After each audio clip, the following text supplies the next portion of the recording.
Hello students of final year. देखिए आज का आपका टॉपिक है नर्सरी स्कूल एजुकेशन का किंडरगार्टन यानी कि बालवाड़ी। किंडरगार्टन पद्धति को फ्रॉबेल ने जन्म दिया था।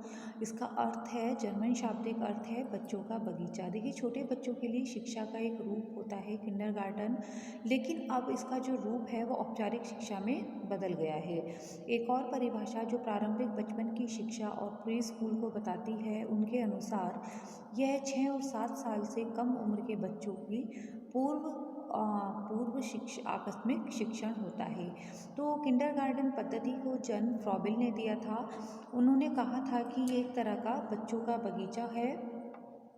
जैसे एक माली जो है वो पौधों को सींचता है, उसी तरह से किंडरगार्टन पद्धति में स्कूल में आए हुए बच्चों को शिक्षा ग्रहण करने के लिए इस तरह से उनको शिक्षित किया जाता है कि बहुत ही व्यावहारिक तरीके से उनको जो है बुनियादी कुशलताओं का विकास उनमें किया जाता है। साथ ही अधिकांश देशों में बालवाड़ी जो है प्रारंभिक बचपन की शिक्षा की प्री स्कूल प्रणाली का एक हिस्सा माना जाता है और बच्चे आमतौर पर 2 से 7 साल की उम्र के बीच किसी भी समय में बालवाड़ी जाते हैं और यह स्थानीय प्रणाली पर निर्भर करता है। किंडरगार्टन विधि के जनक फ्रॉबेल महोदय थे और किंडरगार्टन का अर्थ है बच्चों का उद्यान यानी कि बच्चों का बगीचा या बच्चों का बाग। फ्रॉबेल ने बच्चों को एक अविकसित पौधा मानते थे, जिन्हें स्कूल में अध्यापक रूपी माली द्वारा सींच कर बड़ा और काबिल किया जाता है। किंडरगार्टन बच्चों का एक छोटा सा स्कूल है जहाँ बच्चों को चटाई बुनने, मिट्टी की मूर्तियाँ बनाने, सांस्कृतिक कार्यक्रम तथा क्रियात्मक गाने भी सिखाए जाते हैं। देखिए किंडरगार्टन पद्धति जैसे कि आप पढ़ रहे हैं कि इसमें उन्होंने फ्रॉबेल ने क्या बताया था, बच्चों को एक अविकसित पौधा, कि जब बच्चा स्कूल में आता है, किंडरगार्टन में आता है तो वह अविकसित होता है।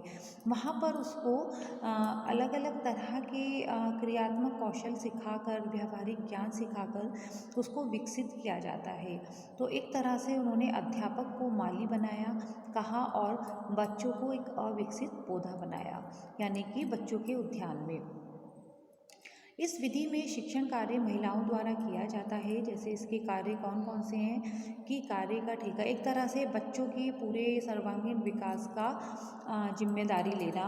उसमें खेल खेल के द्वारा बच्चों को शिक्षण दिया जाता है, शिशु गीत कराए जाते हैं। बच्चों को समय समय पर जब बच्चे कार्य करते हैं तो उनको गिफ्ट दिए जाते हैं, उपहार दिए जाते हैं, बच्चों से कार्य कराए जाते हैं और उनको शिक्षण पाठ्यक्रम की भी व्यवस्था इसमें होती है। किंडरगार्टन पद्धति के शिक्षण तकनीक, फ्रॉबेल ने अपनी शिक्षण विधि में कुछ बातों पर विशेष रूप से ध्यान दिया था। ये शिक्षण विधियाँ कैसी थी कि क्रिया द्वारा सीखना। किंडरगार्टन पद्धति में बालकों को क्रिया द्वारा सीखने के अवसर प्रदान किए जाते थे और फ्रॉबेल ने इसके लिए उपायों का निर्माण किया। इन उपायों का प्रयोग करके बालक का क्रियाशील होकर स्वयं सीखने का प्रयास करता है, यानी कि जब बच्चों को उपहार दिए जाएंगे, कुछ अवार्ड दिया जाएगा उसके कार्य करने पर, तो ऐसे में बच्चा मोटिवेट होता है और वो फिर कुछ आगे सीखने का भी प्रयास करता है और फिर सीख कर कार्य करने का भी प्रयास करता है। खेल द्वारा सीखना, जो किंडरगार्टन पद्धति में विशेष रूप से खेल विधि पर आधारित थी। इस विधि में बालक को खेल के माध्यम से अनेक बातों का ज्ञान कराया जाता है, जैसे कि बच्चों को अलग अलग तरह के ब्लॉक्स देके उनको बिल्डिंग बनाना, बच्चों को अलग अलग ब्लॉक्स बनाकर उनको पजल के जो गेम्स होते हैं वो बताना, ताकि बच्चे जो हैं वो उनको ब्लॉक्स को जोड़कर आकृति बनाना सीखें। साथ ही उनका मानसिक विकास हो और ऐसे ही बच्चों को जो है खेल खेल में अलग अलग तरह की, जैसे कि चित्रकारी करना, ड्राइंग एंड पेंटिंग का कार्य करना। तो इस तरह से जो किंडरगार्टन पद्धति थी वो विशेष रूप से खेल पद्धति पर आधारित थी कि बच्चों के का खेल द्वारा जितना ज़्यादा से ज़्यादा उसको सिखाया जा सकता है, उसके व्यवहार में उन कार्यों को लाया जा सकता है, साथ ही उनका शारीरिक विकास हो, मानसिक विकास भी तेज गति से हो। शिक्षा में स्वतंत्रता। देखिए किंडरगार्टन पद्धति में बालकों के लिए स्वतंत्रता को पर्याप्त महत्व दिया गया था। इसमें कोई कोई औपचारिक शिक्षा का बर्डन बच्चों पर नहीं था, ना कोई स्कूल बैग, ना कोई सिलेबस, ना कोई नोटबुक थी। बच्चों को एक तरह से स्वतंत्र रूप से खेलने के अवसर दिए जाते थे, क्रियात्मक कार्य करने के अवसर दिए जाते थे, खेलने के अवसर दिए जाते थे। बच्चों को ज़्यादा से ज़्यादा सीखने के लिए मोटिवेट करना और ज़्यादा से ज़्यादा अवसर उनको देना कि बच्चा जो है वो स्वतंत्र रूप से सीखे। उन पर कोई किसी भी चीज़ का कोई बर्डन, कोई भार नहीं होता था, कोई अटेंडेंस का, कोई टाइम टेबल का, कोई पीरियड का, कि बच्चे को इस समय केवल मैथ्स पढ़ना है, बच्चों को इस समय केवल इंग्लिश पढ़नी है। नो, वहाँ पर कोई भी बच्चों पर कोई भी भार नहीं था। उनको स्वतंत्र रूप से उनको अवसर दिए जाते थे, सीखने के अवसर प्रदान किए जाते थे। सामूहिक कार्य। किंडरगार्टन पद्धति में बालकों को सहयोग के साथ मिलजुल कर कार्य करने के अवसर भी प्रदान किए जाते थे, जिससे बालकों में सामाजिकता की भावना का विकास हो, बच्चों में समायोजन करने की क्षमता का विकास हो। क्योंकि जब बच्चा ग्रुप में खेलेगा, सीखेगा, एक साथ बैठेगा, तो ऐसे में बच्चे के अंदर, जब बच्चा ग्रुप में रहकर कार्य जो सीखता है, एक तो वो लॉन्ग टर्म तक उसको याद रखता है। साथ ही बच्चों में अपनी चीज़ को शेयर करने की, सामूहिकता की भावना आती है और बच्चे जो हैं उनका सामाजिक दायरा भी विकसित होता है। साथ ही उनमें समायोजन करने की क्षमता आती है, सबके साथ एडजस्ट करने की क्षमता का विकास भी उसमें उनमें होता है।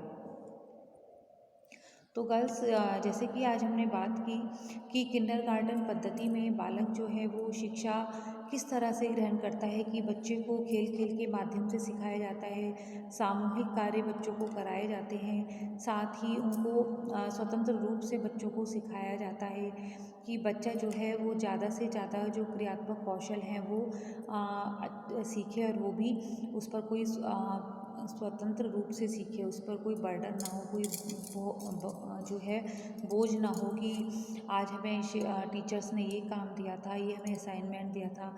तो किंडरगार्टन पद्धति में इस तरह का कुछ भी बच्चों पर शिक्षा का भार नहीं होता है, केवल एक स्वतंत्र रूप से उनको खेलने के अवसर प्रदान किए जाते हैं, ताकि वो खेल खेल में बहुत सी ऐसी क्रियाएं सीखें जिससे उनका सर्वांगीण विकास हो सके।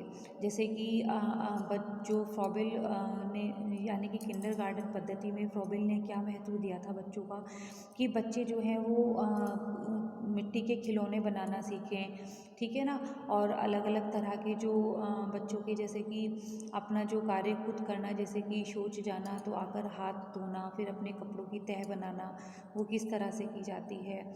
साथ ही बहुत सारे जो है सृजनात्मक कार्य बच्चों को कराए जाते थे, कि ताकि जो है बच्चा वो व्यावसायिक कौशल सीखे, सृजनात्मकता में अगर उसका विकास होगा तो आगे जाके वो उसके व्यक्तित्व विकास में भी सहायता करेगा। तो बच्चे के अंदर ऐसे गुणों का विकास करना कि ताकि बच्चा सेल्फ डिपेंड हो सके और बच्चा ज़्यादा से ज़्यादा सृजनात्मक बन सके। यानी कि किंडरगार्टन पद्धति में बालकों का विकास इस तरह से होता था कि जैसे एक बाग में जो माली होता है वो पौधों को सींचता है, उसकी देखभाल करता है, उसके ध्यान रखता है कि कब उसमें खाद पानी की आवश्यकता होती है। जब तो इसी तरह से किंडरगार्टन पद्धति में भी बच्चों की शिक्षा पर, बच्चों पर इस तरह से ध्यान दिया जाता है अध्यापकों द्वारा, शिक्षकों द्वारा कि बालकों की गतिविधियों पर ध्यान रखें, उसको किस समय किस तरह के इंस्ट्रक्शंस की ज़रूरत है उसका ध्यान रखा जाए, बच्चों को किस तरह से मोटिवेट किया जाए, बच्चों को किस तरह से उनको अपने को प्रेजेंट करने के अवसर उनको प्रदान किए जाएं, बच्चों को किस तरह से अपने आप को रिप्रेजेंट करने के अवसर उनको प्रदान किए जाएं। जैसे कि आपने पढ़ा भी कि खेल खेल के माध्यम से, उपहारों के माध्यम से, गीतों के माध्यम से, स्टोरी के माध्यम से, पोएम के माध्यम से, तो ये सब क्या थे, बच्चों को एक तरह से बच्चों को खेल खेल में सिखाना, ठीक है, कि बच्चा जो है वो हर एक्टिविटी को उस तरह से कराया जाता था कि हर एक्टिविटी में बच्चा कुछ ना कुछ उसके माध्यम से वो सीखे, ठीक है, एक तरह से बच्चे की पढ़ाई भी हो जाए और दूसरी तरफ से खेल खेल में बच्चा कुछ सीख भी जाए। तो इस तरह से, और बच्चों को समय समय पर